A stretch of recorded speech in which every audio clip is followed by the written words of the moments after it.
Good afternoon, students. Today we are going to discuss that is known as van der Waals equation, और simply इसको हम बोलते हैं state of या equation of state. Equation of state already हमने पढ़ी है 12th क्लास में भी. जो हमने परफेक्ट गैस इक्वेशन पढ़ी है, that is PV is equal to RT, or we can write PV is equal to nRT. You already know where n is the number of moles of gas. ठीक बेटा. तो जो van der Waals है, van der Waals equation, ये नई equation लेके आ गया gas equation को. इसने मॉडिफाई किया जो perfect gas ideal gas equation PV is equal to RT है. इसी में कुछ चेंजेस आ गई. चेंजेस क्या आ गई? चूँकि आप को पता होगा कि काइनेटिक थ्योरी ऑफ गैसेस जिस बुनियाद पे आइडियल गैस इक्वेशन वजूद में आ गई PV is equal to RT, उसके दो स्टेटमेंट्स जो है, दोनों स्टेटमेंट्स जो है वो सम अप किए. जो van der Waals था, van der Waals ने दोनों स्टेटमेंट्स को सम अप किया. एक यह है कि जब हम आइडियल गैसेस की बात करते हैं, आइडियल गैसेस, तो फर्स्ट ऑफ ऑल जो इनका साइज है, जो काइनेटिक थ्योरी ऑफ गैसेस है, उसमें हम दो चीजें नेग्लेक्ट करते हैं. एक है intermolecular force, intermolecular force between forces between the molecules. Number first, एक ही कंसेप्ट है. और दूसरा कंसेप्ट ये है, एक तो intermolecular force between the molecules, ये वहां पे हम इग्नोर करते हैं क्योंकि वहां पे आइडियल गैसेस में हम लेते हैं every molecule as a point mass. तो यहां दूसरा पॉइंट जो है that is known as finite size, that is finite size of molecules. ये दोनों ऑब्जर्वेशंस van der Waals ने अपनी कंसिडरेशन में ले ली और इसने स्टेट किया कि ये जो दोनों ऑब्जर्वेशंस है ये ज़रूरी है.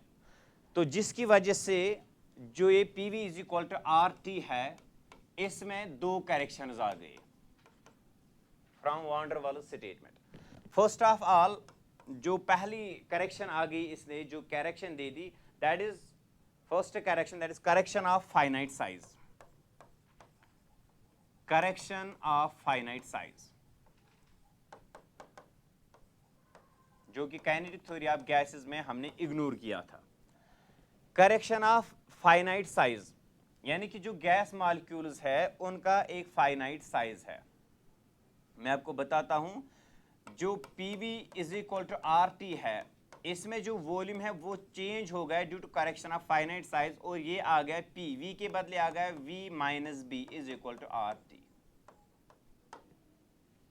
ये मैं आपको समझाता हूं कैसे हो गया. दूसरी करेक्शन जो आ गई, दैट इज करेक्शन जो van der Waals इक्वेशन जो van der Waals ने स्टेट किया, that is correction for the finite size, finite size of molecules. दोनों चीजें हम डिस्कस करेंगे. इससे क्या चेंज आ गई? इसकी वजह से आ गई चेंज, जो प्रेशर है that is P plus A divided by V square into V minus B is equal to RT. This was the final equation which was forwarded by the van der Waals. अब ये जो दो corrections है ये किस बुनियाद पे वजूद में आ गई वो हम डिस्कस करेंगे. फर्स्ट ऑफ ऑल जो करेक्शन है that is correction for the finite size of molecules, finite size of molecules. तो ये जो हम डिस्कस करते हैं फाइनाइट साइज ऑफ मॉलिक्यूल्स, बेटा इसमें देखो कैसे हम आते हैं. Let us suppose this is a gas molecule with radius R. अच्छे से आप ध्यान देना, this is a gas molecule with radius R. Automatically जो गैसेस है जब ये कंटेनर में होते हैं तो वहां पे कोलिजन बिटवीन द मॉलिक्यूल्स होता है. तो हम कंसीडर करते हैं if another molecule comes in contact with this, इसकी जो रेडियस है that will be R, real gas. तो जब हम देखते हैं from centre to centre this distance, it becomes D, that is equal to 2R. If we put a circle at the radius of d is equal to 2r. That means this circle, this is known as sphere. It becomes a sphere. Here is board, it is 2D, so that we can make the circle. Otherwise, it is sphere. That means ये जो sphere बनता है जिसकी radius 2r है, around this circle, जो ये molecule जो collision के लिए आ गया, इसके बगैर और कोई मॉलिक्यूल इस वॉल्यूम में नहीं आ सकता है to collide with this molecule. That means this volume becomes, if we find this volume, V, this is written as Vs. It will be equal to 4 by 3 pi r cube, that is 2r whole cube. 4 by 3 pi r cube. 4 by 3 pi r cube, where r is equal to 2r. That means this volume जो है, it is known as exclusion volume. Exclusion volume यानी कि ये वो volume है जो ideal gases में exclude किया गया था, क्योंकि वहां पे हम पॉइंट मासेस, तो वहां पे हम ऐसे मॉलिक्यूल्स रख सकते थे.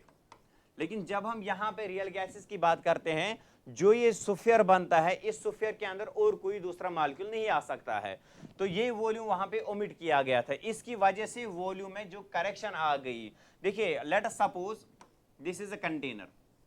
आपको ये ऐसे समझ आएगा. This is a container and we fill gas molecules into this container. If we do one thing, there is one molecule, we put it into this container. If we draw another molecule, second molecule, तो क्या हो जाएगा? पहला molecule जो है, if the volume of the container is V, जो ये पहला पार्टिकल है, पहला पार्टिकल है गैस मॉलिक्यूल जो है, ये पूरे वॉल्यूम V में ये घूम सकता है. It can move over the whole volume. लेकिन जब हमने दूसरा जो मॉलिक्यूल इसमें हमने ड्रॉप किया, तो इस दूसरे जो इसके लिए वॉल्यूम अवेलेबल होगा जिस पे ये इर्द गिर्द घूम सकता है, that volume will be equal to V minus 2 minus 1 into V S. That means Vs is the volume of this which I concluded here. This is exclusion volume and this sphere is known as exclusion sphere. This, तो second molecule के लिए इतना ही volume available होगा जिसमें ये move हो सकता है. अगर हम ऐसे ही फिर तीसरा मॉलिक्यूल इसमें डालेंगे, उसके लिए जो वॉल्यूम बचता है, that will B V minus 3 minus 1 into VS, sorry 3 minus 2 into VS, क्योंकि दो मॉलिक्यूल्स. ऐसे अगर हम तीसरा, उसके लिए जो वॉल्यूम बचता है V minus, that will B 4 minus 3 into VS, so on. 3 minus 1, 3 minus 1, 4 minus 1, 5 minus 1, so on. तो हमें क्या आता है, ये वॉल्यूम डिफरेंस हमें बन जाती है जो वॉल्यूम कंसिडर आइडियल गैसेस में नहीं हुआ था, जिसकी वजह से ये करेक्शन आ गई.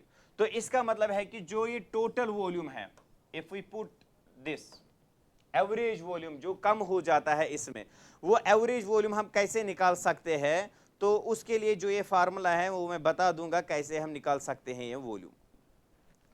तो उसके लिए अगर हम ये देखेंगे, that will be equal to V minus n divided by 2Vs in general. In general, जो ये वॉल्यूम कम हो जाता है, this will be V, this is average volume, it will be equal to V minus n divided by 2. Actually ये ऐसे होता है, V minus n minus 1 divided by 2Vs. But for n it is large number of molecules, so we omit this one. That is why we write volume, average volume जो कम हो जाता है, that will be V minus n divided by 2 into Vs. And we say that this volume we can write V can be equal to minus 4 n Vm, because जो ये Vm है, जो ये Vm है, ये थोड़ा सा चेंज हो जाता है. जो ये Vm है, we can write it is equal to 4 by 3 pi r cube. And we can write Vs is equal to A times Vm, as we have already discussed. Vs already we have discussed it. It is 4 by 3 pi this. From this we can get, from the here we can get Vs is equal to 2 2s are 4 2s are 8 into 4 by 3 pi r cube. this pi r cube, you can note from here, this is here, if we write Vs is equal to 8 into 4 by 3 pi r cube, this 4 by 3 pi r cube, this 4 by 3 pi r cube, we can write Vm. That is why we can write Vs is equal to 8 times Vm. That means this is the volume which is reduced, so that we can write V average is equal to V minus 4n, sorry, we can write this average volume, जो ये average volume है V, we can write V is equal to, जो ये average volume, जो ये कम हो गया volume, तो we can write this will be equal to V minus 4n Vm, where n is the number of molecules. So we can write this average volume is equal to V minus, this term can be put equal to B, because 4 it is constant, n is also constant, and Vm it is the volume of each molecule. So we can write correction of volume V is equal to V minus B. That means जो final हमारे पास ideal gas equation PV is equal to RT, that means we can now write P into volume के बदले we can write V minus B is equal to RT. This is first correction. Now moving to second correction, that is correction of, जो आपको अभी मैंने बताया दिया, इसमें दो corrections आ गए थे जो फॉरवर्ड किए थे वंडरवाल ने. जो दूसरी करेक्शन है that is intermolecular forces, intermolecular forces, second correction. ये जो सेकंड करेक्शन है इंटरमॉलिक्यूलर फोरस, ये जो आइडियल गैस इक्वेशन थी उसमें ये नेग्लेक्ट किया गया था इंटरमॉलिक्यूलर फोरस. मैं आपको अच्छे से ये समझा दूंगा. If we take this container and volume of container is V, there are a number of molecules. Let us suppose these are the molecules. In the molecules, between the molecules, there is intermolecular force. Every molecule. Let me suppose this is this. I will put here only one molecule. If this is molecule, यहाँ से भी इसको molecule आएगा, यहाँ से भी, यहाँ से भी, यहाँ से भी, यहाँ से भी, और ऐसे. There is intermolecular force between the molecules. That means जो ये सेंटर का मॉलिक्यूल है इसको हर तरफ से एक तो इसको इंटरमॉलिक्यूलर फोर्स मिलता है, ये इसको यहाँ की ओर खींचता है, ये यहाँ की ओर खींचता है, ये यहाँ. दैट मीन्स नेट फोर्स अगर हम देखेंगे, नेट फोर्स इस पे that will B zero, resultant force will be zero. That means ये हर तरफ से इक्वली इसको खींचा जा रहा है. लेकिन इसी के बावजूद अगर हम यहाँ पे एक मॉलिक्यूल ले लेंगे this with in the surface of container, तो हम देखते हैं इसको यहां से मॉलिक्यूल आ सकता है जिसके साथ इसका इंटरमॉलिक्यूलर फोर्स होगा, यहां से भी आएगा, यहां से भी आएगा. लेकिन जो ये कंटेनर है, कंटेनर की जो सरफेस है, यहां से इसको मॉलिक्यूल नहीं आ जाएगा. तो होता क्या है, अगर इसको यहां से भी फोर्स मिल गया, यहां से भी फोर्स मिल गया, यहां से भी, तो इसको जिसको हम बोलते हैं कि इसको खींचा जा रहा है पीछे की ओर, तो ऑटोमेटिकली यहां की ओर इसको कोई फोर्स नहीं मिलता है. इसकी वजह से क्या हो जाता है, चूंकि we know that pressure is equal to force per unit area. तो अगर हम देखेंगे यहां से इसको प्रेशर, ये फोर्स नहीं मिल रहा है, ऑटोमेटिकली जो यहां से मॉलिक्यूल्स होंगे, एक तो हो गए आउटर साइड मॉलिक्यूल जो जिनकी फेस बराबर कंटेनर के साथ मिलती हैं, ऐसे ये दो मॉलिक्यूल्स है, एक तो है एक्सटीरियर और दूसरा है इसके बाद मॉलिक्यूल्स. इनके दरमियान जो फोर्स ऑफ इंटरैक्शन है, जब ये पीछे की तरफ इसको मुड़ते हैं, तो जब ये पार्टिकल, जब ये गैस मॉलिक्यूल जाता है to strike with the wall, he has to overcome the kinetic energy.